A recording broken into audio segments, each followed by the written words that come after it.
I'm fed up of going to bloody Stratford for the day. After a sodding bus is 10 minutes late and the bleeding fares have gone up, you finally manage to crawl down to the swimming baths, where you spend 2 fruitless hours trying to impress several rather forward 15-year-olds with your physique and funny dives. You nearly drown twice in the process. And then you go up for a nice hot drink that turns out to be lukewarm drinking chocolate that's so weak it's clinging to a filthy little plastic cup for support. And all your mates start coughing because it's your turn to hand round the fags, and they then promptly cough their guts up because they're not used to number 6, which are almost as deadly as woodbines. And then some bright spark decides to go on the river, so all climb into a boat 5 sizes too small, leaving a dirty used once was deposit for the glorified rifle you just hired. And halfway up the river you discover that no one can row or even steer, and you therefore keep hitting the bridge, running aground and breaking fishing lines. And when you finally master the ruddy thing and add a fag, someone suggests you ram a boatload of girls amidships, trying in your futile way to impress these lovely creatures with language even worse than yours and 6-inch thick mascara and packets of silk cut number 3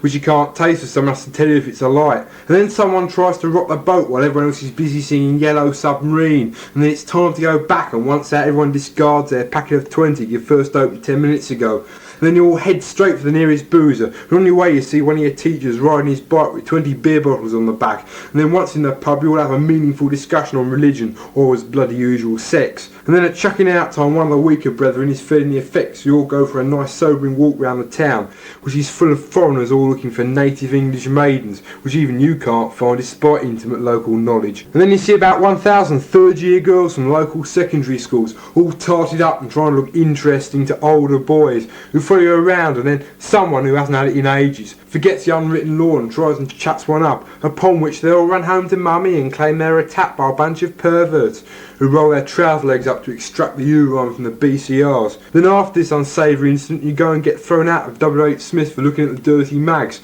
so out of spite you go to their record shop and ask for a list of the Charlie Scroat records they've got, and then act surprised when they haven't got any. Then you go into Boots and pretend to be Americans and Australians in wars, asking the way to the public bogs. And then you go and sit in the so-called gardens, pulling the tops off the flowers, eyeing up the talent, igniting farts for the lighter. And by now it's opening time again, so you have another 20 packet, and yet another discussion on sex, and try and shadow a bird you fancy, who voices a disapproval of your advances while blowing smoke in your face, so you give up this futile attempt and have a drink instead. In fact several, so at closing time you just about manage to stagger to the bus, which is the last out before the Indians arrive, and leaves 20 minutes late, so the driver can chat to a bird he's picked up and who wants a cheap fare home. So while you're waiting you sing very loudly and very badly and pretend to be drunk, which you are, and you only get home 6 hours late, which means all the lights are out, so you trip over the bleeding cat, and then you have to get up 3 times during the night to go to the loo. Then and only then do you get to sleep. Isn't life meaningful these days?